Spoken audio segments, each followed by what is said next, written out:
dan tidak ada orang yang mampu memberikan syafaat bagi dirinya. Ma'asyiral hadirin, jamaah salat subuh yang dimuliakan oleh Allah Subhanahu wa taala. Tugas para nabi, bukan hanya Nabi Muhammad saja, semua para nabi, tugas mereka adalah basyiran wa nadhiran, memberikan kabar gembira bagi orang yang beriman, dan nadhiran, memberikan peringatan bagi orang-orang yang belum beriman. Itu memang tugas pokok para nabi, adalah sebagai basyiran wa nadhiran. Ai bi makna at-tabligh, maknanya adalah penyampaian. Ketika orang itu sudah beriman, diberikan reward. Ketika orang itu belum beriman, diingatkan bahwa Allah Subhanahu wa taala akan memberikan punishment bagi mereka apabila tidak mau beriman kepada Allah. Ini yang namanya basyiran wa nadhiran. Sama para pewaris nabi, Pak. Karena nabi itu mewarisi, bukanlah harta yang diwarisi oleh nabi, bukanlah harta yang diwariskan oleh nabi kepada umat-umatnya, tapi yang diwariskan dari Nabi SAW untuk umatnya adalah ilmu. Maka al-ulama'u warasatul anbiya, para ulama itu adalah pewaris para nabi. Maka para ulama juga mengikuti jalan yang dilalui oleh para nabi. Apa? Basyiran wa nadhiran, memberikan memberikan kabar gembira sekaligus memberikan peringatan. Masalah orang mau beriman atau tidak itu bukan urusan kita sebagai seorang dai. Yang didakwahi mad'u ini mau beriman, mau ikut, mau taat atau tidak bukan urusan kita. Sebagai seorang dai hanya menjalankan tugas sebagai basyiran wa nadhiran. Dia mendapatkan hidayah, alhamdulillah. Dia tidak mendapatkan hidayah, alhamdulillah, ala kulli hal. Segala sesuatu baik untuk dai itu sendiri. Yang tidak boleh ketika dia memiliki ilmu tapi tidak mau mengajak orang menuju ilmu yang dia ketahui yang bagus tadi, nah ini menjadi masalah karena dia tidak menjalankan sebagai seorang dai dari apa yang dia ketahui tersebut. Makanya Nabi mengatakan bahwa balighu anni walau ayat, sampaikanlah atas diriku walaupun hanya satu ayat saja, walaupun hanya satu ayat saja. Dan kita semua ini adalah dai, Bapak Ibu, duat. Kenapa demikian? Karena dai itu bukan hanya ustadz saja, bukan hanya kiai atau habaib saja. Tapi dai di sini dia berdakwah menuju jalan Allah di bidang masing-masing. Orang yang memiliki ilmu agama, dia berdakwah di dalam menjalankan dan mengajak orang di dalam beragama yang baik, yang lurus. Orang yang memiliki ilmu di bidang ekonomi, dia mengajak orang agar supaya menjalankan roda ekonomi ini sesuai dengan syariat Allah. Orang yang memiliki ilmu A, ilmu B, ilmu Z dan lain sebagainya, mengajak kepada manusia untuk menjadi khairu ummah, menjadi manusia terbaik. Dan Nabi mengatakan manusia terbaik itu adalah manusia yang banyak bermanfaat untuk orang lain, untuk masyarakat luas. Maka Allah Subhanahu wa taala mengingatkan, wa anzir bihil ladina yakhafuna ay yuhsyaru ila rabbihim laisa lahum min dunihi waliyyun wala syafi'un la'allahum yattaqun.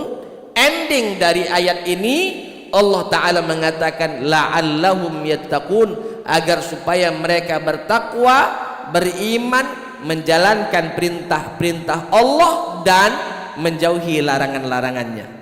Kenapa bisa itu endingnya? Karena ketika dia tahu bahwa ada hari kebangkitan setelah kehidupan dia di dunia dan kebangkitan di akhirat nanti, bukan hanya dibangkitkan lalu selesai, tapi ada yang namanya yaumul hisab, ada hisabnya, diinvestigasi semua amal ibadahnya, lalu dihitung semuanya. Yang bagus diberikan surga, yang jahat dimasukkan ke dalam neraka. Maka ketika orang itu sudah sadar, maka tidak ada yang dia lakukan kecuali la'allahum yattaqun, menjadi orang-orang yang takwa kepada Allah, artinya menjalankan perintah dan menjauhi larangan Allah Subhanahu wa taala. Bapak Ibu hadirin wal hadirat rahimakumullah. Nah, disinilah perbedaan kita dengan orang-orang yang tidak mempercayai adanya hari kiamat atau adanya hari kebangkitan, Pak. Kalau kita yang meyakini adanya hari kebangkitan, kita pasti akan beramal, karena kita tahu apa yang akan kita temukan nanti di hari kebangkitan tersebut akan selaras, sejalan dengan amalan yang kita lakukan dulu di dunia. Tapi orang-orang yang tidak meyakini adanya hari kebangkitan, biasanya orang itu menjalankan kehidupannya dengan bebas, tidak ada kendali, tak tahu halal atau haram hantam, tak tahu milik siapa, milik dia. Kenapa? Karena dia mengatakan bahwa mumpung masih di dunia, mumpung masih hidup, nikmatilah senikmat-nikmatnya kehidupan tersebut. Kalau sudah mati, selesai, tutup buku, tidak ada kehidupan setelahnya. Maka orang-orang seperti ini biasanya kebablasan, tidak mau dia melakukan kebaikan, bahkan keburukan yang senantiasa menghiasi amalan-amalan dia di keseharian dia. Bapak Ibu hadirin wal hadirat, masuk kita pada ayat selanjutnya, di ayat 52 di dalam surat Al-An'am.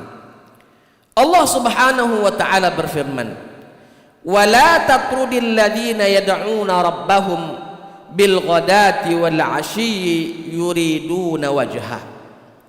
Ayat ini Bapak Ibu diturunkan, atau asbab nuzul dari turunnya ayat ini ketika ada beberapa sahabat Nabi sallallahu alaihi wasallam yang sedang duduk bersama Nabi sallallahu alaihi wasallam. Ketika itu Nabi sallallahu alaihi wasallam sedang bercerita dengan sahabat-sahabatnya, lalu lewatlah beberapa orang dari pemuka orang-orang Quraisy kafir, ya, kafir Quraisy, pemuka kafir Quraisy lewat ketika Nabi sedang duduk bersama sahabatnya. Dan sahabat tersebut, Pak, yang duduk bersama Nabi itu orang-orang miskin. Contoh misalnya Suhaib, ada Bilal, ada Ammar, ada Khabbab bin Arad duduk bersama Nabi. Lewatlah para pemuka kafir Quraisy ini melihat Nabi dan para pengikut-pengikutnya yang tanda kutip miskin-miskin itu, para budak. Ketika lewat, orang-orang kafir ini mengatakan, "Ya Muhammad, kami mau duduk di sampingmu apabila uang-uang miskin ini engkau usir dari sisimu." Maksud itu tak level duduk sama mereka ini. Usirlah dulu mereka, baru kami akan duduk coba mendengarkan apa yang ingin engkau sampaikan. Tapi kalau engkau tidak mengusir mereka yang tanda kutip sahabat-sahabatmu yang miskin-miskin ini, maka kami tidak akan mau duduk bersamamu. Maka turunlah ayat ini. Allah Ta'ala berfirman, "Wala tatrudil ladzina yad'una rabbahum bil ghadati wal 'ashyi yuriduna wajha." Janganlah kamu mengusir orang-orang yang menyeru Tuhan, yang menyeru Tuhannya di pagi hari dan di petang hari. Artinya mereka itu beriman, beribadah kepada Allah di waktu pagi maupun di waktu petang. Dan Allah katakan yuriduna wajha, mereka lakukan itu hanya untuk mencari ridho Allah Subhanahu wa taala. Allah peringatkan kepada Nabi Muhammad untuk tidak mengusir para sahabatnya walaupun ditekan oleh orang-orang kafir Quraisy kepada Nabi agar supaya mereka mau duduk apabila sahabat-sahabat yang miskin-miskin tadi diusir terlebih dahulu meninggalkan tempat tersebut. Bapak Ibu hadirin wal hadirat rahimakumullah, ayat ini memberikan penjelasan dan memberikan pengetahuan kepada kita, Pak, sesungguhnya masalah harta, jabatan bukanlah menjadi pemisah antara kita. Karena memang miskin dan kaya itu sudah sunnatullah. Orang yang memiliki jabatan atau hamba sahaya itu sunnatullah. Sudah Allah tetapkan ini kaya, ini miskin, ini memiliki jabatan, ini rakyat jelata. Biasa saja. Maka jangan sampai ada rasa kesombongan dalam hati kita, tidak mau duduk ketika tidak selevel dengan orang tersebut.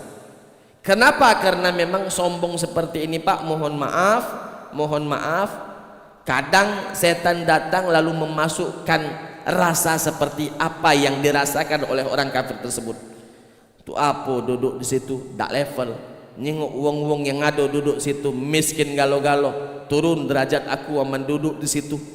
Nah, yang seperti ini jelas dalam hatinya ada kesombongan. Sedangkan Nabi mengatakan al-kibru batarul haqqi wa ghamtun nas. Kiber itu, sombong itu sesungguhnya bukanlah kita ketika menggunakan pakaian yang indah, pakaian yang mahal, pakaian yang branded. Tidak, Pak, itu bukan tidak sombong, bukan sombong itu. Tapi yang sombong itu kata Nabi batarul haqqi, dia menolak kebenaran, wa ghamtun nas, lalu merendahkan orang lain. Itulah bentuk dari kesombongan. Kalau menggunakan pakaian yang branded, yang mahal, yang bagus, bukanlah dari sombong. Para sahabat berkata, ya Rasulullah, ya, kami ini kepengen menggunakan pakaian yang bagus, sendal yang bagus.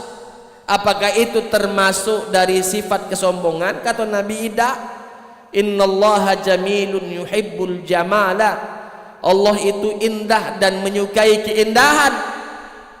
Sombong itu al-kibru batarul haqqi, menolak kebenaran, wa ghamtun nasi, lalu menghinakan, merendahkan orang lain. Nah, ketika dia mengatakan tidak mau duduk semeja dengan orang tersebut, kenapa tidak level, wong itu miskin dan lain sebagainya, maka disitulah inti dari kesombongan. Dan Nabi mengingatkan, la yadkhulul jannata man kana fi qalbihi misqala habbatin min kibrin. Tidak akan pernah masuk surga orang yang di dalam hatinya ada sifat kesombongan walaupun hanya sekecil biji zarrah. Tidak akan masuk surga. Bagaimana dia tidak masuk surga? Dia beriman. Kalaupun dia beriman, dimasukkan dulu ke dalam neraka sampai habis sombong itu di dalam dirinya. Setelah habis sombong itu baru dipindahkan ke dalam surga. Jadi kalau orang masih ada sombongnya, belum masuk ke surga, dibakar dulu di dalam neraka. Lah sudah habis kesombongan tersebut, lah sudah sadar dia, lah sudah insaf dia, bersih dia, barulah dipindahkan ke dalam surga. Faman zuhziha 'anil nari wa udkhilal jannata faqad faz.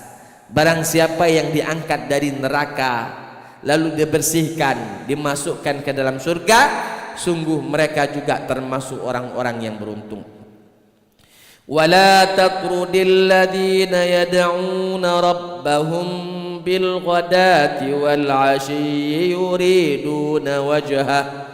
Tidak boleh kita mengusir orang, padahal orang-orang yang sedang duduk bersama kita orang-orang soleh, orang-orang yang beriman, walaupun secara keduniawian dia tidak memiliki apa-apa, bahkan mungkin tidak memiliki jabatan, bahkan mungkin hamba sahaya.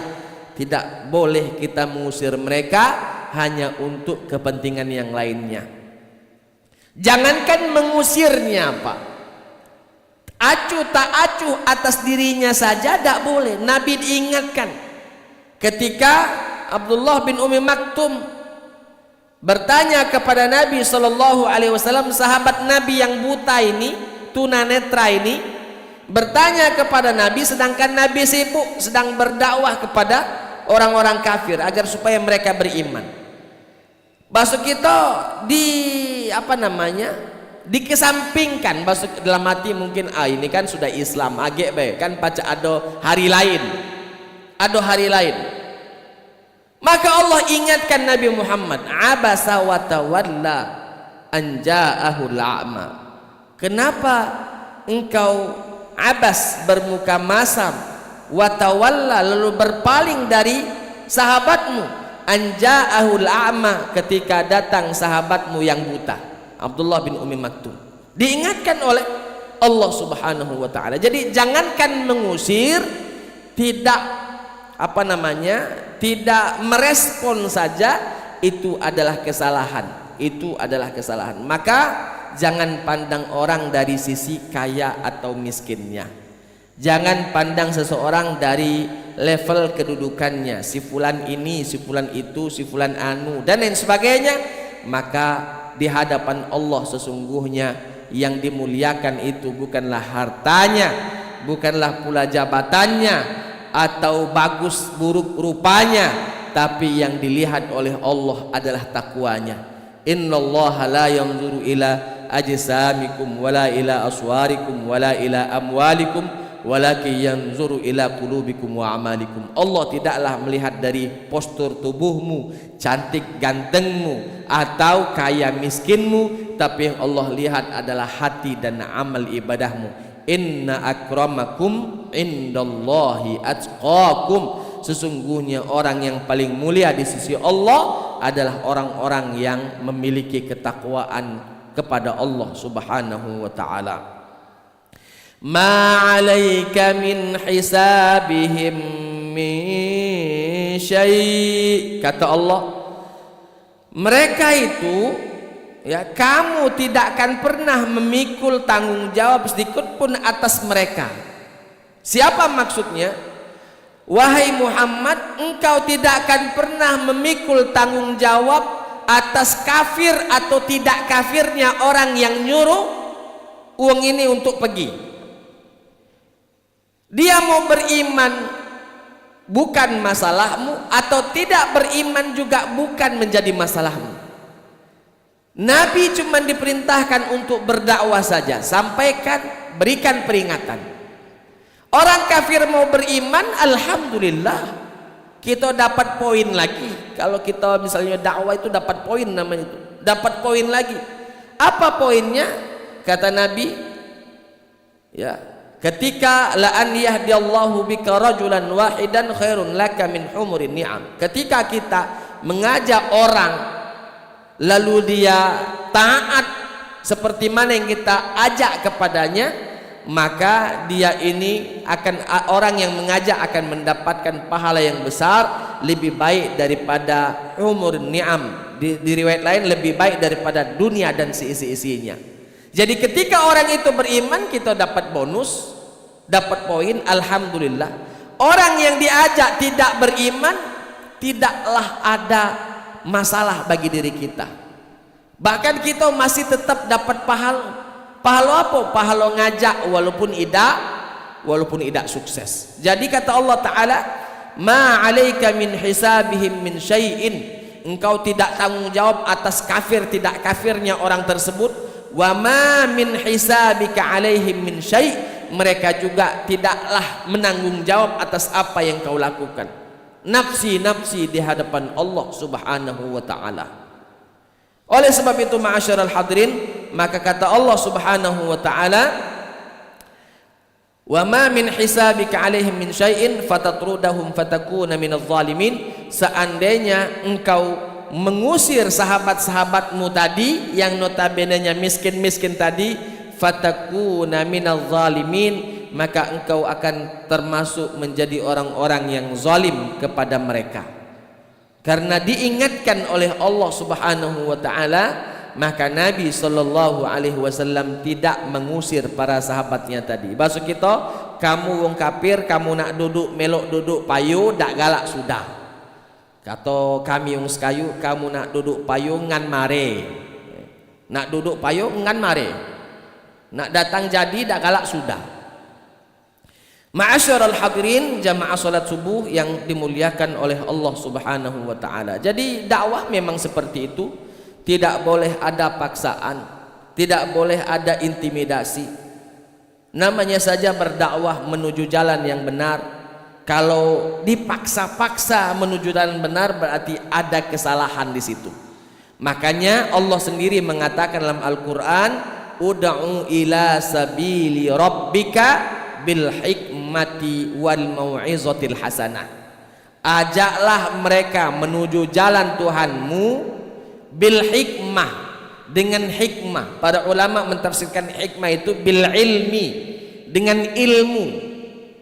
Bil hikmati wal mau'izatil hasanah, ajak nasihati dengan nasihat yang bagus. Jangan kau tekan, jangan kau paksa, karena la ikraha fid dini, tidak ada paksaan di dalam ajaran agama. Lakum dinukum waliyadin, ajaran kamu, ajaran kamu, ajaran kamu, ajaran aku, ajaran aku. Agamamu, agamamu, agamaku, agamaku. Tidak ada paksaan dalam ajaran agama. Dia nak melok payu, dak galak sudah. Ma'asyiral hadirin, bahkan mohon maaf kepada anak yang notabenanya sudah akil balik pun, kepada anak bukan yang masih kecil ya, kepada anak yang sudah dewasa, sudah akil balik pun kita tak boleh memaksa dia. Tak boleh memaksa. Mengajak harus. Kalau mengajak harus kewajiban orang tua mengajak anak-anaknya. Tapi kalau memaksa tidak jadi. Memaksa tidak jadi. Banyak contohnya Pak. Nabi Nuh alaihi salam mengajak anaknya, irkam ma'ana, nak payu naik. Mati kau mendak naik ke atas kapal ini. Irkam ma'ana, naik nak naik payu. Diajak anaknya. Ida galak melok sudah selesai. Kata anaknya, sa'awi ila jabalin ya'simuni minal ma, aku nak naik ke pucuk gunung supaya tidak terendam, tidak ditenggelamkan oleh air. Lajulah naik ke pucuk gunung, masih tenggelam tulah. Masih tenggelam tulah. Tidak boleh ada paksaan. Mengajak harus Pak ya. Makanya sebelum dia dewasa, maka didiklah anak itu dengan baik. Ini kadang kita Pak, pas anak kita masih kecil-kecil, kita biar ke baik.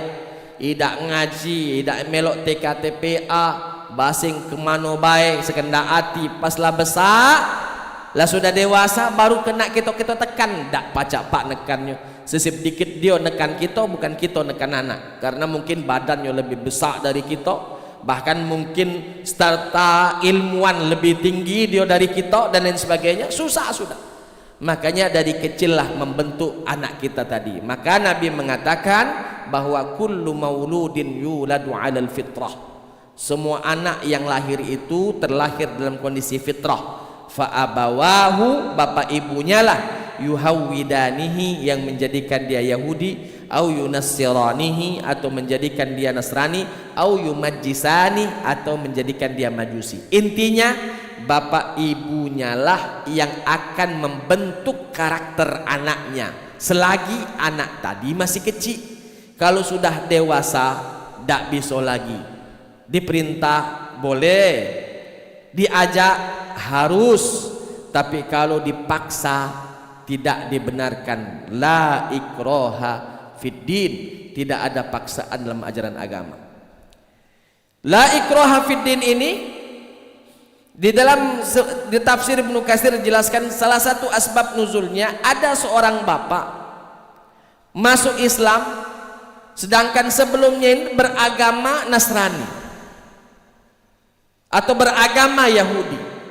Bapaknya Islam lalu menghadap kepada Nabi, ya Rasulullah, aku punya anak-anak yang sudah besar-besar ini. Apakah aku paksa dia untuk masuk ke dalam Islam karena aku bapaknya?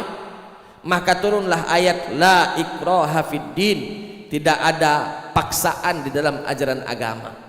Nak cak mano bae lakum dinukum waliyadin. Maka pesan saya, sebelum masa itu terjadi, maka bentuklah anak kita selagi masih kecil, didikan yang islami dimasukkan atau diinstalkan kepada anak kita, supaya nanti ketika remaja bahkan sudah menjadi dewasa, mereka mudah untuk mengikuti kebenaran itu. Bapak Ibu hadirin wal hadirat rahimakumullah. Ayat selanjutnya, ayat 53 dalam surat Ali Imran, dalam surat Al-An'am. Allah Ta'ala berfirman, wa kadzalika fatanna ba'dahum bi ba'dhin liyaqulu ahaula'i mannallahu 'alaihim min bainina alaysallahu bi'a'lama bisyakirin. Kata Allah, begitulah kami menguji manusia itu. Fatanna ba'dahum bi ba'dhin, kami menguji manusia, ada yang kaya, ada yang miskin. Yang kaya ujian bagi dia atas kekayaannya, yang miskin diuji atas dirinya atas kemiskinannya. Bagaimana dia bersikap dengan ketentuan Allah. Orang kaya, dia diuji dengan kekayaannya, bagaimana sikapnya ketika dia menjadi orang kaya. Sombongkah dia? Pemurahkah dia? Suka memberikah dia? Dermawankah dia? Atau getah basah? Pelit kikir? Diuji dia dengan harta yang Allah titipkan, diuji. Begitu pula orang yang miskin, diuji oleh Allah. Apa sikapnya dengan kemiskinan yang Allah berikan kepada dirinya? Bersabarkah dia? Mengeluhkah dia? Atau bahkan dia ini bersyukur dengan kemiskinan yang Allah berikan kepada dirinya? Ujian semua itu, Pak. Maka kita sekarang ini dalam kondisi diuji. Ketika kita diuji dengan keluasan rezeki, maka lewatilah itu dengan bijak, dengan baik, sesuai dengan perintah Allah, agar supaya ketika keluar nanti selesai ujian itu kita menang, kita lulus sesuai standar Allah Subhanahu wa ta'ala. Begitu pula ketika kita diuji dengan kemiskinan, sabarlah. Sabarlah. Karena sesungguhnya pilihan Allah itulah yang terbaik. Bahkan bukan hanya sabarlah, tapi syukurilah atas nikmat tanda kutip Allah berikan kita kemiskinan. Kenapa harus disyukuri? Karena Pak, mohon maaf, orang miskin itu banyak kebaikannya. Pertama, orang miskin itu jauh dari kesombongan. Jauh dari kesombongan. Berarti kalau dia miskin, dia sombong, asli ini belangsak nih, kata orang Jakarta itulah sudah tidak tahu lagi ngomongnya. Wah, miskin sombong. Tapi kalau orang miskin yang normal biasanya jauh dari sombong, Pak. Ngapo? Tidak tahu apa dia nak disombongkannya.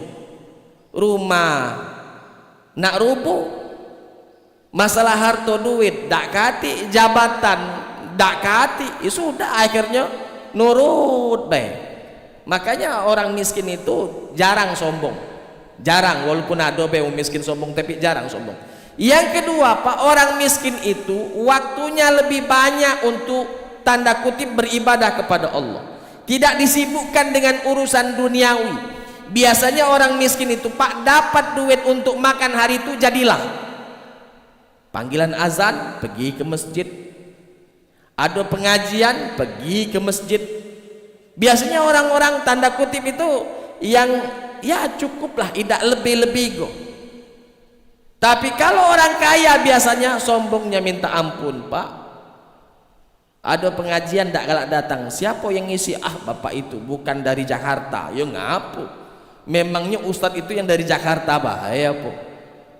Bukan ustadz yang masuk TV. Nah susah men ustadz masuk TV yang baru nak didatangi. Ustadz tidak masuk TV tidak didatangi misalnya. Kenapa? Biasanya orang-orang yang kaya seperti itu ya. Lebih selektif dia memilih. Ah, ini selevel dengan kami, ini tidak selevel. Maka ketika kita diberikan misalnya ujian kemiskinan, maka syukuri, alhamdulillah ya. Selanjutnya orang miskin ini kata Nabi SAW akan mudah hisapnya di hari kiamat nanti. Akan mudah hisapnya. Kenapa? dak tahu apa dia nak dihisap, dak kati apa-apa. Duit dak kati, rumah ngontrak, ruko apa lagi, dak kati apa-apa. Jangan ke mobil, motor, sepeda lagi dak kati. Jangankan tabungan di bank untuk makan hari ini lagi kurang. Nah, ketika mati, uang cak ini susah untuk dihisap. Apa nak dihisap? Dak kati yang nak dihisap lagi. Tapi kalau orang kaya, duitnya banyak, rumahnya banyak, mobilnya banyak, rukonya banyak, penghasilan usahanya banyak, nah yang itu semua akan dihisap. Apalagi tentang harta, Pak Nabi mengatakan bahwa harta itu akan ditanya dari dua sisi. Sisi pertama, dari mana harta itu engkau dapatkan, dan sisi yang kedua, kemana harta itu kamu belanjakan. Nah, ini ditanya semua. Maka kata Allah Ta'ala, masuk lagi kepada ayat ini, wa kadzalika fatanna ba'dahum bi ba'din, begitulah kami uji mereka. Fatanna ay bimakna fitnah. Fitnah itu pak ujian. Begitulah kami uji mereka dengan kekayaan dan kemiskinan. Orang-orang kafir tadi yang mencemooh orang-orang miskin, dia diuji dengan kekayaan, makanya dia mencemooh orang-orang miskin. Tak galak duduk sama Nabi kalau masih ada uang-uang yang cak itu, ya. Diuji. Orang miskin juga diuji, sabar atau tidak dengan perilaku yang tidak semena-mena dari orang-orang yang tanda kutip kaya-kaya tadi. Maka mari kita memposisikan diri kita masing-masing. Ketika kita merasa alhamdulillah Allah berikan aku keluasan rezeki, maka jalani dengan baik, jangan ada kesombongan. Walaupun banyak anugerah-anugerah yang Allah berikan kepadamu, ketika kita diposisikan di posisi orang-orang miskin, banyak-banyak bersabar, jangan mengeluh, jangan berputus asa. Bila perlu, syukuri atas apa yang telah Allah pilihkan untuk kita. Karena level orang miskin itu, Pak, kalau sabar biasa, tapi kalau syukur dengan kemiskinan berarti levelnya lebih tinggi dibandingkan hanya bersabar dari kemiskinan tersebut. Bapak Ibu hadirin, kata Allah Subhanahu wa taala, liyaqulu haula'i manallahu alaihim min bainina. Mereka mengatakan bahwa apakah mereka itu yang Allah berikan kemuliaan di antara kita, orang-orang kaya itu, alaihissallahu bi'a'lama bisyakirin, bukankah Allah Subhanahu wa ta'ala maha mengetahui siapa-siapa saja hamba-hambanya yang bersyukur kepada Allah Subhanahu wa ta'ala. Bukan masalah kaya atau miskinnya, bukan masalah rupawan atau jeleknya, bukan masalah tinggi jabatan atau rendahnya, tapi masalahnya adalah taat atau tidak taatnya seseorang itu kepada Allah. Apakah dia termasuk orang-orang yang bersyukur atas anugerah yang Allah berikan kepada dirinya, atau malah kufur nikmat atas anugerah yang Allah Subhanahu wa ta'ala titipkan kepada dirinya. Jadi diperintahkan kepada kita untuk senantiasa menghadapi ujian itu sesuai dengan porsinya. Yang kaya jangan sombong, dermawanlah, suka berbagilah. Orang yang miskin jangan kecil hati, jangan minder, apalagi sombong, karena tidak cocok orang miskin sombong. Bapak Ibu hadirin wal hadirat rahimakumullah, sudah jam 6 lewat 13 menit. Artinya ada beberapa menit ke depan sebelum isyraq tiba, masih ada 12 menit kurang lebih. Kita cukupkan dulu materi pada hari ini di ayat 53 dalam surat Al-An'am. Insyaallah di pekan-pekan yang akan datang kita akan lanjutkan kembali. Kita coba buka sesi tanya jawab, open sharing. Yang ingin bertanya dipersilahkan.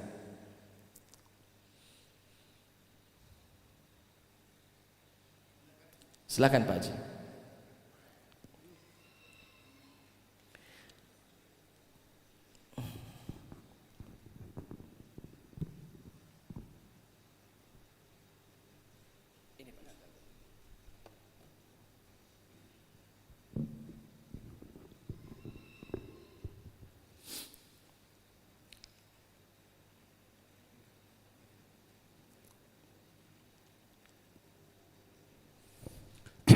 Assalamualaikum Ustaz. Assalamualaikum warahmatullahi wabarakatuh. Jadi masalah kesombongan atau ujuk ya, kadangkala memang muncul Ustaz.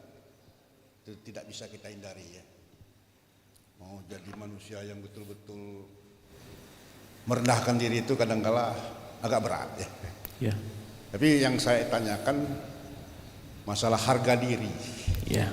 Karena kelompok-kelompok sekuler itu ada mengelompokkan harga diri. Misalnya kita masalah kesukuan. Nah, kalau kita dianggap oleh orang itu suku kita rendah, maka timbul harga diri. Nah, apakah harga diri, mempertahankan harga diri itu termasuk kesombongan juga Ustaz? Terima kasih. Baik. Bapak Ibu hadirin wal hadirat rahimakumullah. Secara naluri atau secara fitrah, harga diri manusia itu kita ketahui semua bahwa harga dirinya amat sangat mahal. Hanya Allah yang mampu mengetahui harga diri manusia itu. Maka kita tidaklah layak untuk mengukur harga diri seseorang dengan cara hartanya. Ini berduit berarti harga dirinya mahal. Ini miskin harga dirinya dikit. Ini pejabat, ini rakyat biasa. Tidak. Harga diri itu hanya Allah yang maha tahu tentang harga diri kita, saking mahalnya. Makanya ketika ada orang yang merendahkan kita, tidak jadi masalah kita tunjukkan diri kita untuk memperlihatkan aku ini bukan seperti apa yang engkau kira. Contoh, ini contoh baik Pak. Contoh baik. Contoh. Ada orang misalnya dia ini dianggap remeh oleh orang, mungkin pakaiannya biasa Pak. Karena biasanya nih Pak, biasanya nih uang-uang kaya itu pakaiannya malah biasa-biasa baik. Uang-uang yang mohon maaf baru nak naik biasanya pakaiannya melebihi dari siapa-siapa. Biasanya yang kaya itu santai. Karena santainya dia dianggap tidak memiliki apa-apa. Biasa baik. Bersendal jepit masuk mall, aman wong-wong yang mohon maaf yang biasa yang baru nak naik itu bersepatu mengkilat. Tapi kalau yang kayo-kayo biasa sendal jepit baik masuk nyantai baik. Nah biasanya orang-orang yang seperti ini direndahkan harga dirinya. Kita nak masuk ke rumah makan yang mahal dikit, mulai yang nyago, Pak mohon maaf, bukan di sini, di sana tempat nunjuk ke makan bakso baik kamu, jangan makan sini mahal-mahal Pak, sini setik. Padahal kita nak makan. Nah yang seperti ini merendahkan harga diri kita tuh. Kita masuk bila perlu traktir dia, ayo kita makan sama-sama, aku yang mayari kau. Bila perlu. Apakah yang kita lakukan itu traktir orang yang merendahkan kita itu adalah kesombongan? Tidak. Kita cuma nak berikan pelajaran bagi dirinya, jangan mandang wong dari pakaian, jangan mandang wong dari materi, jangan mandang wong dari penampilan. Nah ketika kita misalnya kita nak masuk makan, kita bersendal jepit dilarang masuk karena katanya lagi tidak terbayar dengan menu yang kita makan, ya sudah masuk baik kita. Kalau memang lagi tidak boleh ya sudah kita pergi cari tempat lain. Tapi kalau memang kita masuk di tempat itu bila perlu Pak, bila perlu untuk nunjuk ke bahwa pandangan kau kepada aku salah, bila perlu ajak makan sama-sama. Sini kita makan sama-sama, aku traktir kau.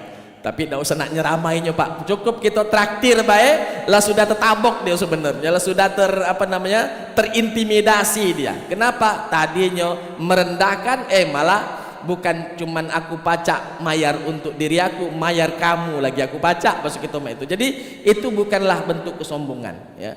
Itu raddul fi'il, kalau bahasa Arab itu dampak dari sesuatu yang orang lakukan kepada kita lalu kita tunjukkan diri kita, bukanlah kesombongan. Yang sombong itu Pak, yang sombong itu kata Nabi batarul haqqi, kita menolak kebenaran, wa ghamtun nasi, merendahkan orang lain, itu sombong. Selagi kita diam baik, nak berbaju bagus silahkan, bebranded galau silahkan, dari atas kepala sampai bawah kaki branded galau.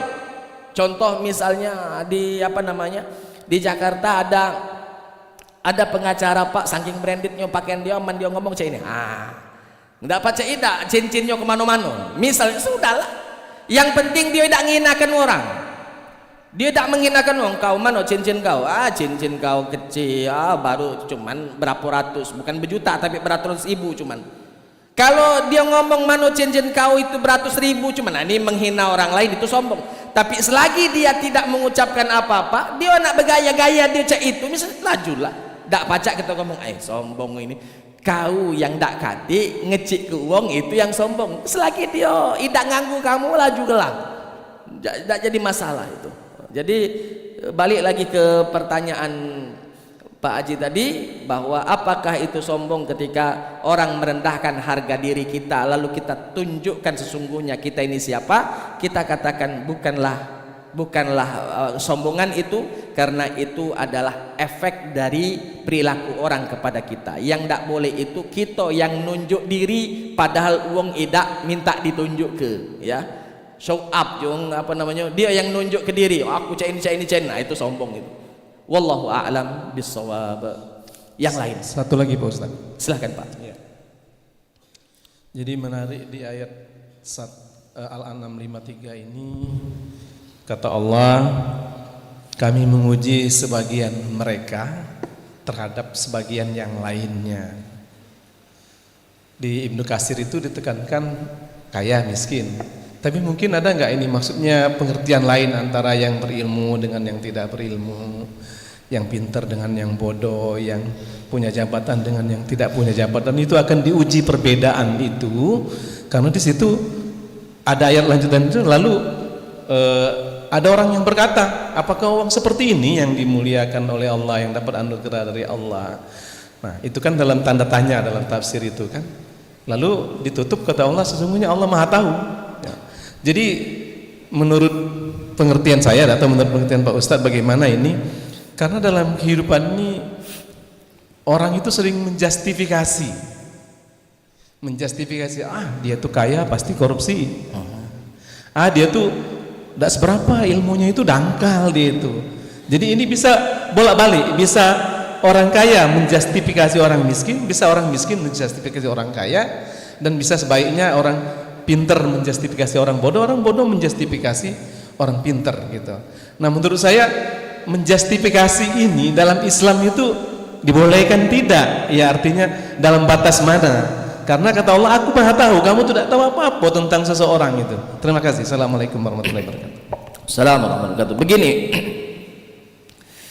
kalau pertanyaan bisa tidak ini dimaknai dengan yang lainnya, jawabannya bisa. Tapi ketika melihat konteks dari turunnya ayat tersebut adalah masalah kaya miskin, makanya di dalam Ibnu Katsir diceritakan orang yang kaya, tanda kutip wong-wong kafir Quraisy itu yang kaya, dan yang miskin sahabat-sahabat Nabi tadi. Nah kalau menurut konteks dari turunnya ayat itu, asbabun nuzulnya itu. Tapi ketika kita memaknainya lebih luas, tidak jadi masalah, tidak salah. Contohnya tadi misalnya sudah dicontohkan, bisa tidak kita mengatakan ujian itu bukan kaya atau miskin saja, tapi berilmu dengan bodoh, baik rupa atau buruk rupa, ya, darah biru atau darah merah biasa. Kan orang, kami darah biru, ya, kamu hamba apa namanya manusia biasa.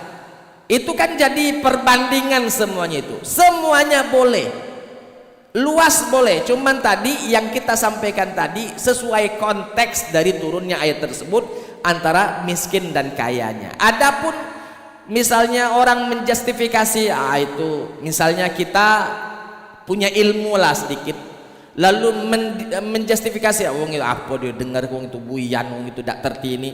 Nah yang itulah, itu merendahkan orang lain, itu kiber, itu yang sombong. Padahal sesungguhnya Pak, ketika kita memiliki ilmu dan orang yang tidak memiliki, anggap saja kita, ini kita banding, kita imbang, kita kan punya analisa nih Pak. Menganalisa itu tidaklah haram, boleh, bahkan harus. Tapi ketika kita lihat wong ini, dalam hati kita, ini kaidah ini salah, seharusnya ini, kaidah ini salah, seharusnya ini, kaidah ini salah, seharusnya ini. Lalu kita katakan, oh baru sampai situ ilmunya. Sudah, cukup di hati kita baik. Cukup di hati kita baik. Tak perlu diungkapkan, karena ketika diungkapkan sama saja menghinakan orang yang sedang berbicara. Itu kibar namanya. Batarul haqqi wa ghamtun nas. Cukup kita saja yang tahu. Oh, level bapak ini baru sampai sini. Sedangkan alhamdulillah Allah berikan level aku di pucuk dari dia. Sudah, biarkanlah dia berdakwah sesuai levelnya. Jangan sampai kita paksa wong untuk berdakwah sesuai level kita, padahal wong itu belum sampai sesuai level kita. Laju salah masalah itu, Pak. Contoh, kita misalnya kajian kita sudah sampai surat Al-An'am. Ada misalnya ustadz lain baru mulai kajiannya surat Al-Fatihah. Kecil ego ustadz itu baru Al-Fatihah, kita nilai sudah Al-An'am.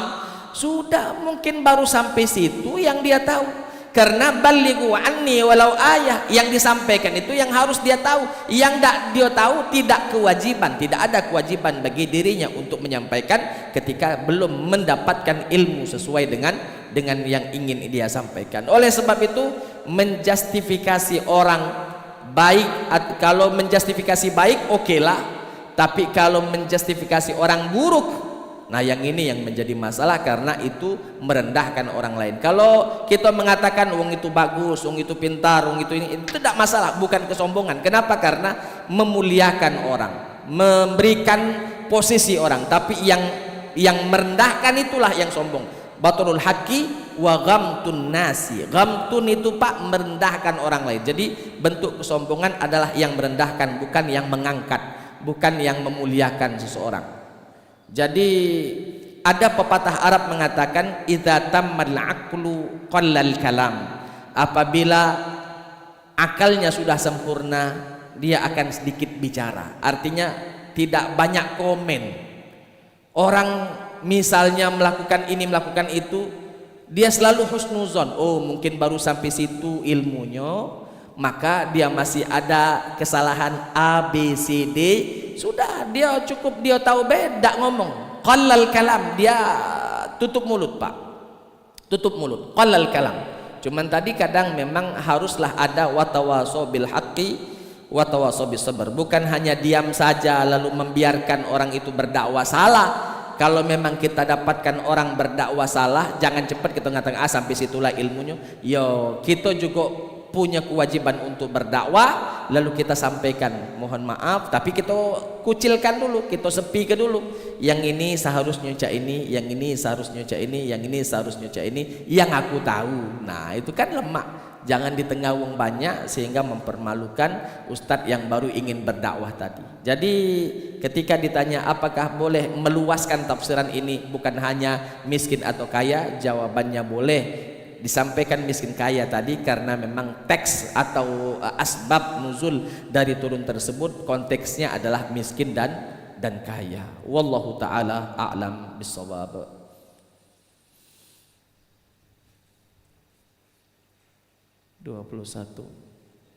Sudah masuk ya? Jadilah. Baik, kalau memang sudah cukup, itu saja mungkin yang bisa saya sampaikan pada kesempatan kali ini.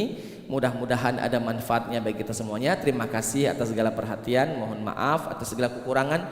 Hadanallahu wa iyyakum ajma'in. Assalamualaikum warahmatullahi wabarakatuh.